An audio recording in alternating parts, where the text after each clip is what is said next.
Greetings and salutations. It is I, Johnny, and here you are on the Who the Heaven Is I podcast, episode 21. It's Wednesday. Well, when I'm recording it, it's Wednesday, Ocho de Mayo. That's May 8th, 2024. Now, when you're listening, it's like time travel, right? You could be, far, far in the future, going back and listening to this archive like 20 years later, going, wow, this is this dude talking back in 2024. And we could be in the future where there's like spaceships and like, George Jetson type stuff. And this could seem like antiquated. In fact, maybe we don't even have a format that we can even listen to this anymore because, the same way society evolves and everything like that, maybe just like records stop playing because we don't have records machines and CD players or tape cassettes. If you don't have the right machine, maybe this file format becomes obsolete. Now that would be totally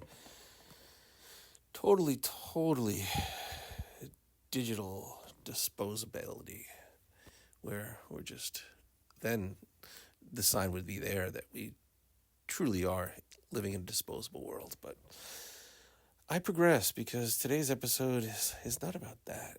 It's about going outside the box.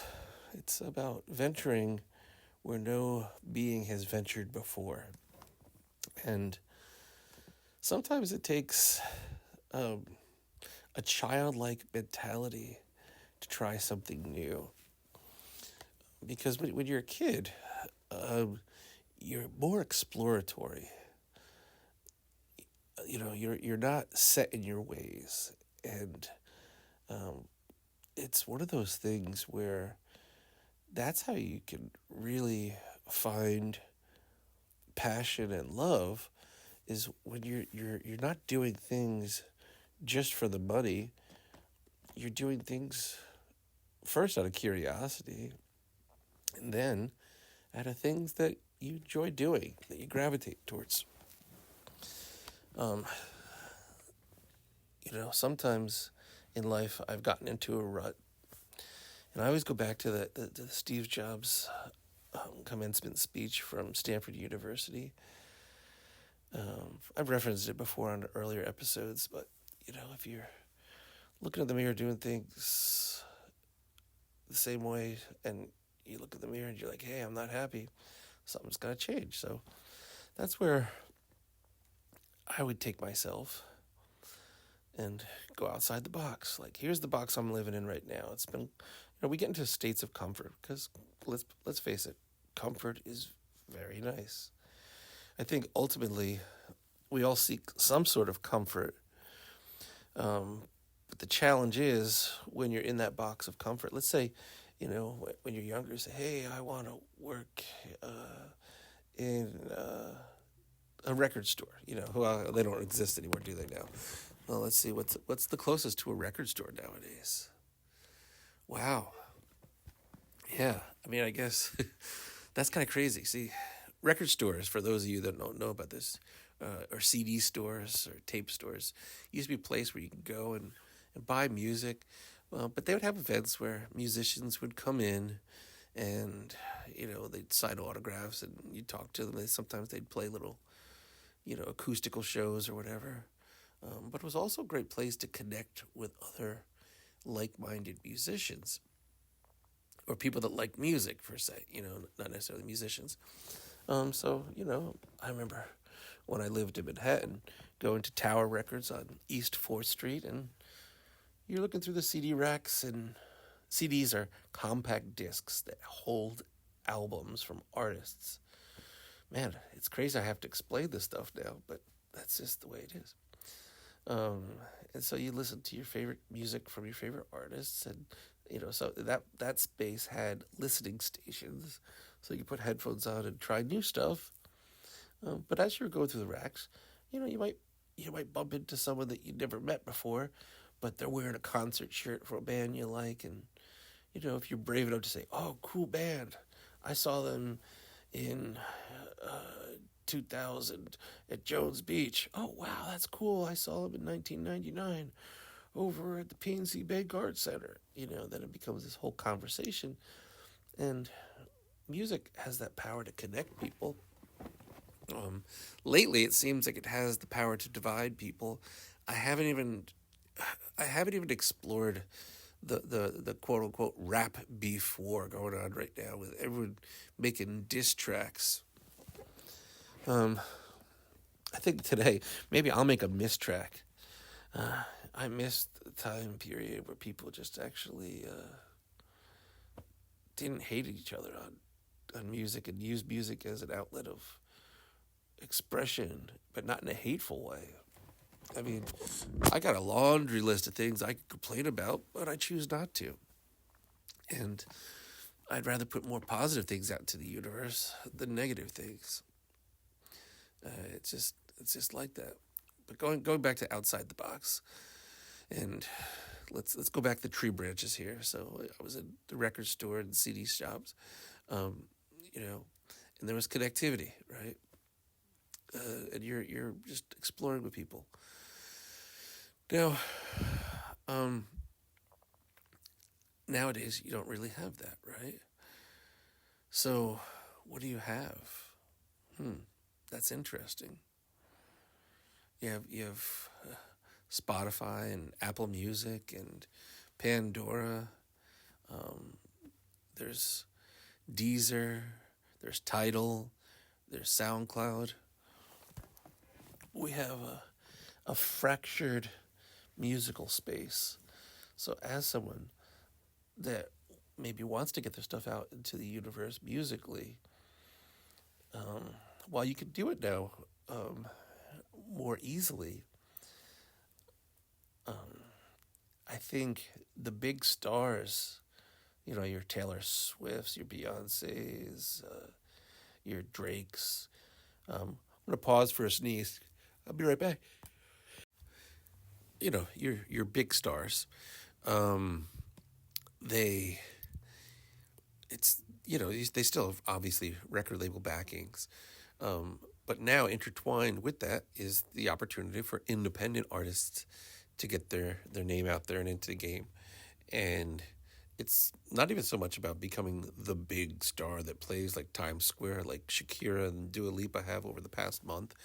It's more so just having the ability to be published, making a CD back in the 90s and getting it into Tower Records or Record Worlds or whatever place that had, distribution and a place that sold CDs was something of a real big challenge. But now it's quite easy if you're a musician.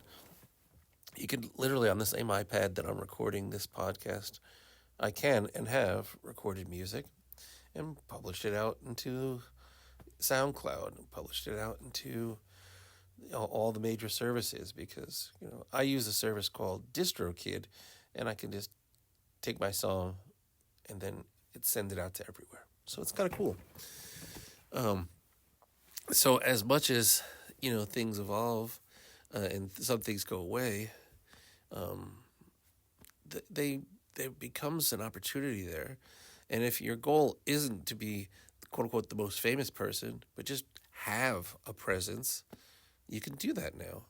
And with that, you can start a small following if you wanted to. It's not, for me personally, while it's not about the following, yes, it's nice to have a following and then eventually be able to, monetize and make a living doing music. But, right now, that's my Batman, rock star, filmmaker, blacklight artist, et cetera, et cetera. And my day gig is I do tech consulting and, audio, video production kind of stuff. That I intertwine it because I'm doing some podcasts for clients now. So it's a balance. But what I find is that sometimes you have to go outside the box to really get to the level of not comfort, but a level of something that you could create a habitual lifestyle that you enjoy. Because ultimately, as the Hue people, we are creatures of habit, and people like to get into a rhythm. Myself personally, for the past 4 years, I've definitely fallen out of rhythm. Um, but something that's helped me get back into rhythm lately? Uh huh. Yeah, you guessed it. That's right, this podcast. Sometimes just doing something little just to create a behavior, some consistency. So you have a little bit of a foundation. Otherwise, I'm just a jellyfish floating in the ocean. But B, some sense of accomplishment. For the past 4 years, I've kind of dedicated my life to this project called Future 86. It's a soundtrack, a movie, a road show with blacklight art and interactivity on a grand scheme. And while I make progress incrementally, it's one of those things it's taken much longer than I thought it would, because partly I thought I would get more support from those closest to me. Which, hey, sometimes people don't see your vision. Sometimes people don't. You know, it's a something that maybe people just don't vibe with, and I get that. But it's something near and dear to me, like to the point where, like, I don't understand, and I mean this in a non-harming myself way, but I don't see the point of life if I can't work on this project and complete this project, because this is everything that I've wanted to do for the longest time. And some people don't get that.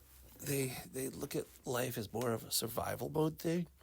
I referenced the other day my conversation with my son, where his goal is, to do the work and invest and then retire. And I'm like, okay, but what's the plan in doing that? Like, what. And I'm sure he doesn't want to work at a cow pasture shoveling manure. But what if that is the opportunity he has to make the most money? Is that something he's going to do because he's just going for the money? This is something now I have to question myself on. And it's not that I need to quote unquote intervene. I just need to know, I need to show him options. That, and I think I need to become successful in my life, because otherwise, like, quite honestly, I think my son thinks I'm a failure, which, in my own definition, I guess, because I haven't succeeded yet so far, I've been failing. I wouldn't consider myself a failure, because if you look at any great entrepreneur and inventor, they have to start somewhere, right? And failure leads you closer to the the the, the final product of what you're trying to get to. And I feel that I'm close. I've been working with a woman by the name of Rachel Bertoni. She has an artist space over at 50 Main, and that has been really cool for me, to be able to build out the show that I want to take on the road, and figure out a format. Because the idea of the Future 86, quite frankly, is it's it's it's a lot of different things, but ultimately it's a piece that looks at life, and are we living in a disposable life system where everything is just not cherished, and it's okay, just oh, that doesn't work, break it, get a new one, boom. And to me, that wasn't the mentality back in the 50s and 60s. I think we took more pride as a country, and we wanted things built to last. But now it's built to profit. And I think if we're just going for the profit at the end of the day, then we'll truly live in a very minimalistic digital world where it's just about zeros and ones and bank accounts. And personally, I don't want to live in a life like that. I like trees and rivers and bunny rabbits and turtles and puppy dogs and butterflies and clouds and skies. And if you look at space and a lot of those futuristic movies, It's like you're living in a sterile spaceship that seems very uptight, and it's sterile environment that is very rigid. It doesn't have the life and organic growth that, literally organic growth, that Earth has. And that's why, as all these billionaires and company owners are trying to get into space and go further, I'm going to call them out and say they're cowards. Ooh. Why do I think that? Well, because the world's 80% water, and we haven't even explored to the greatest extent the oceans. And there's probably some cool stuff inside our own planet, but we're going to space. That's one reason. The other reason is we haven't solved all the problems here on this planet. Now we're going to go jack up another planet. To me, that is illogically crazy. And it's interesting because I started this podcast. I mean, usually I'll have a couple bullet points that I want to talk about in this podcast. And this one, I was kind of going towards inner child and outside the box. And I got into, planned obsolescence and the demise of record stores. And here we are at the end of the episode. I mean, here we are 16 minutes in. And, well, I guess that is my inner child. Music is my passion. And just being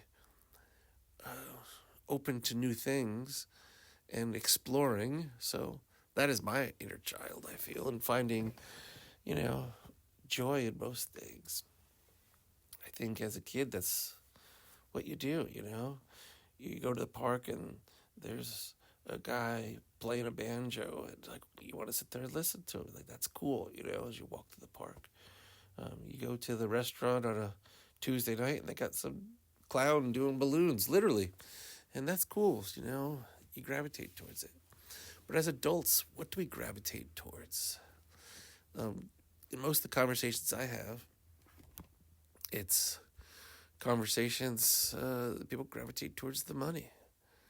Maybe I should create some sort of character. Yeah, a Ben Franklin character where I'm just flying kites with keys on it. And say, you want to chase money? Then chase me. I'm the $100 bill face dude.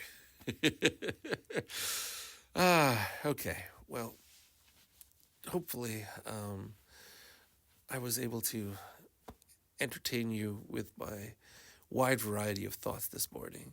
I had originally planned to have a remote episode, because usually I wake up and I just I'll use the restroom real quick. I'll come back here and I'll just record for the most part.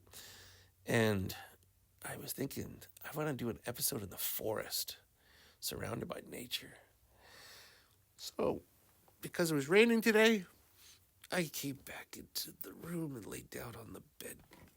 But maybe one day this week I will do a forest episode if the weather allows for it, because electronics and water don't usually mix. So there's that. Poll question of the day. Question of the day. I'm not going to piggyback on my first New York City public access episode, which was, what do you do when you don't know what to do? Okay, here's a good one.